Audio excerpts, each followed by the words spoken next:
Welcome back to Craftsman David. Today I'm doing an unboxing and review of this, the Masterforce 4.5-inch plunge cut track saw kit.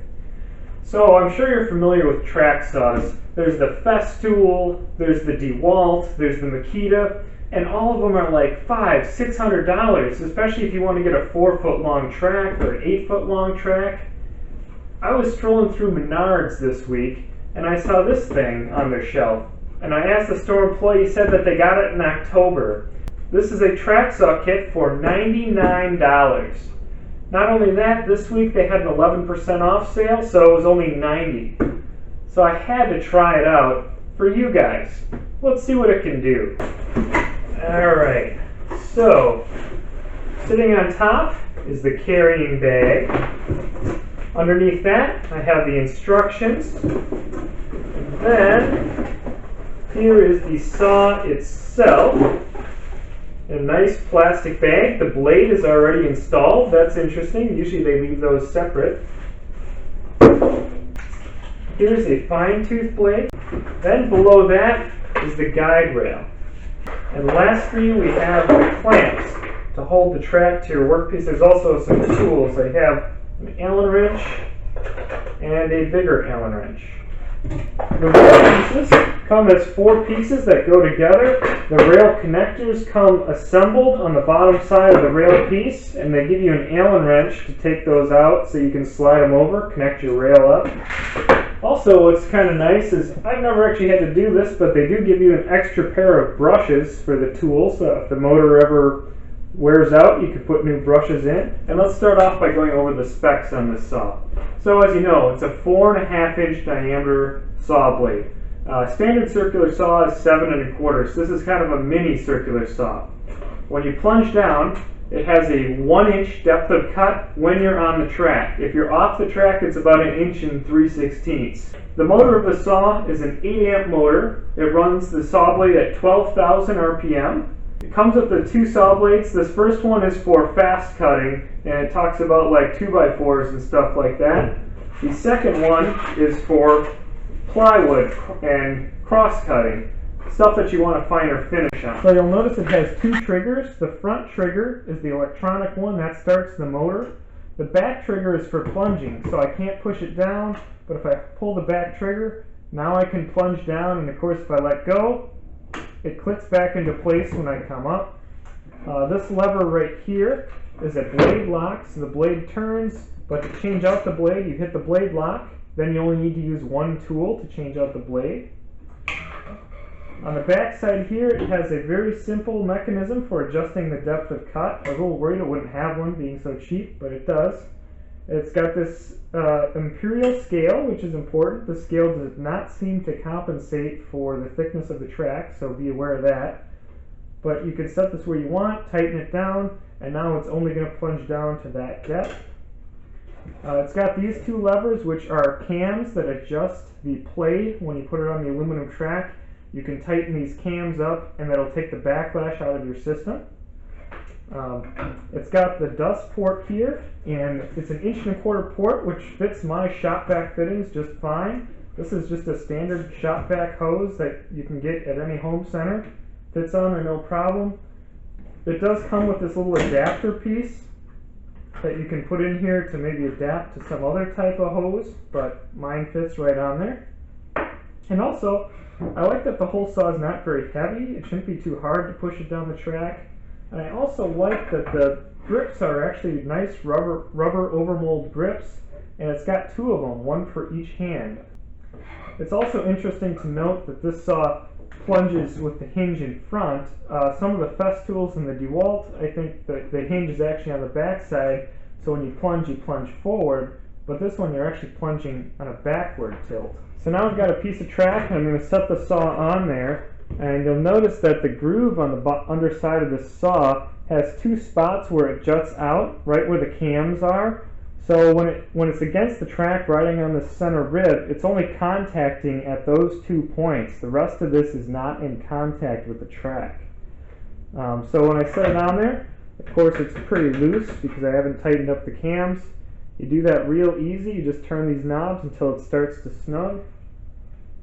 And now Ah, look at that, no slop at all. The track does have sticky stuff under the bottom of it, so when you set it down, it doesn't really want to slide around much. And one problem I've seen with other track saw reviews is that the saw will tend to tilt around on the track. That is not the case here. There is a little bit of deflection, but it's actually in the hinge of the saw, so if I hold this flat, yeah, the hinge of the saw flexes a little bit, so that's not quite ideal.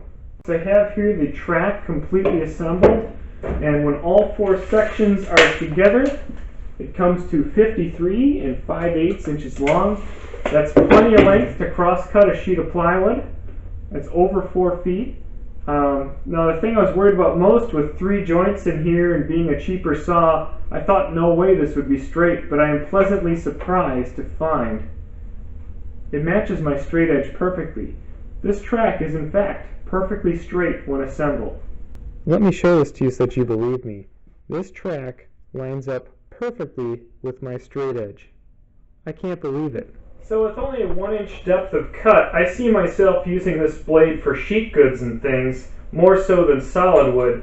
So I'm going to change out this coarse tooth blade with the fine tooth blade that came with it, and we're going to find out how easy it is to change out the blade.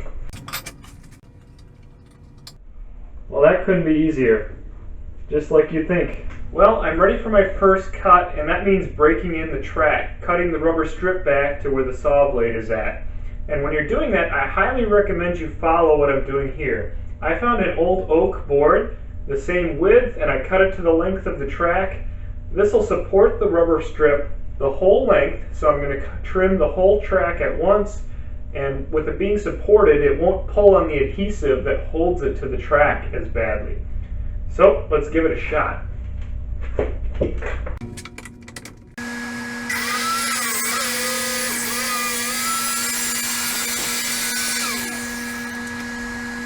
So my impressions of this first cut: number one, it did seem to have plenty of power to go through oak. Number two, the dust collection left a little bit to be desired. There's quite a bit of dust down here. I'm actually surprised it didn't catch more. It seems like it's well designed. And number three, it's not a good idea to run it off the end of the track. If you can see the trimming of the rubber, it kind of goes out. So to properly trim this rubber, I need to take this section and move it back one space and trim it while it's in the middle. The blade, and that was the finer blade, it left a pretty nice finish. There's just a few radial marks, which are common whenever you use circular saw blades on a board. I'd say overall the finish is good. One thing that's a little bit more concerning is that if I use a square, I can see that there's some light coming through. It did not leave a perfectly 90-degree cut to the face of the board. It's off by maybe 1 degree. So that's not ideal, and I looked through the manual. There doesn't seem to be a way to adjust it, and just looking at the way that the saw is designed, there's no way to adjust that. Well, now I want to test chip out on the saw, and I've got a sheet here of melamine. Melamine is particle board with plastic on either side, and if you're familiar with cutting it with a regular circular saw, it chips like crazy, those plastic. So let's see how it does. I've got it set to full depth.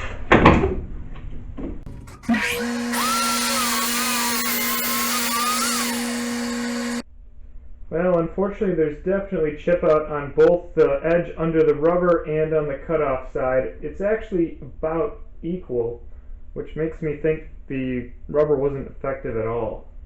Alright folks, I think I know why we're getting chip out on this. This rubber is not in contact with the surface of the material, especially in the middle of the track away from the clamps. My feeler gauge has at least 35 thousandths between the rubber and the material. The problem is the rubber does a bit of a smiley face. It's glued on to the aluminum, and when they glued it on, they must have had too much pressure there, and it has some memory of that because it totally lifts up as soon as it gets outside the aluminum. It would have been better if they had had more of a hard plastic piece instead of just a rubber piece come out. But yeah, you're going to get chip out with this track. Well, not to worry folks, I have a solution to the chip out problem. This should help a lot. I'm going to do what's called a scoring pass. The first pass is going to be an 1/8 inch deep. After that I will go back and cut the full depth. That way the smaller pass won't put as much pressure on the surface of the melamine.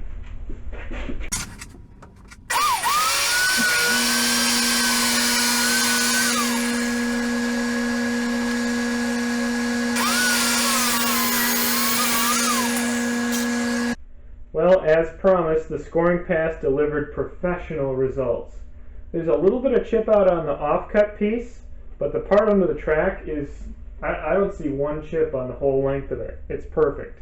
Thing is, that trick normally, it works on your table saw, it works on a normal circular saw. There's nothing special about that. All the cheaper brands like Grizzly that sell track saws, they all recommend a scoring pass, and this one's no different. As far as cut quality with that scoring cut, the surface finish is very nice, just a few circular saw marks just like we saw on the oak. The cut was nice and straight. My straight edge proves that the track was straight and the saw cut straight. And surprisingly on the melamine, I don't see nearly as big a problem with the cut not being square. There's just a hair of light through there. I wouldn't even call it a half a degree. This is really very square. So, I'm not sure if it was, bigger surface was more stable, or that oak board maybe had a little bit of a warp in it. I have one more test for this track saw. All the professional track saws advertise that clamping is optional, that the friction of the track on the surface will be enough to hold it in place for a general purpose cut. So I'm going to try that here, and because this is melamine, it's more slippery than wood. This is a good test. If it holds here, it'll hold on anything.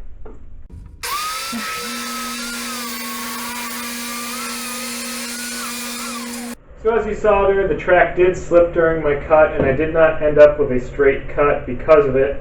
So it looks like for melamine, you're going to have to clamp it down. Let's try plywood.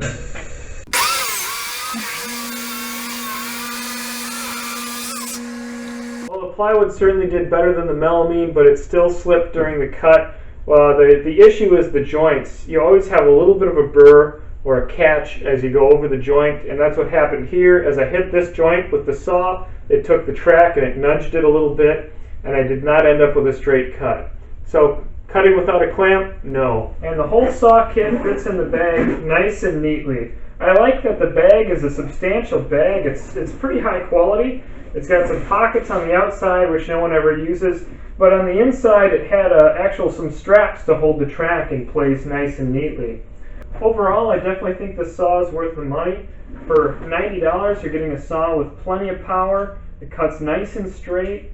It already comes with the 40-tooth blade for cutting plywood. You don't have to buy an aftermarket plywood blade. It has a nice long power cord. You probably won't need an extension cord. It comes with 4 feet of track, which is plenty to cross-cut a sheet of plywood. The dust collection port fits a shop vac fitting right out of the gate. And it's actually pretty handy that it all fits in this bag, because one thing about track saws is where do you store that track when you're not using it. My gripes with the saw would have to be the clamps. I really don't like C-clamps. They take forever to use. Maybe eventually they'll come out with an aftermarket squeeze-style clamp. I also hope they come out with an aftermarket longer piece of track, because if you eventually want to get 8 feet of track to rip a sheet of plywood, it gets to be a lot of little pieces. Also, we saw that there was a problem with chip out, which we alleviated by doing a scoring pass. You also could put a real thin supporting material under your track that would help with the chip out. And also, the saw did not cut perfectly square. It was much better on the melamine, but it still wasn't perfect, so I have to take off some points for that. Thanks for watching, folks, and don't forget to subscribe so be notified when I put out future videos.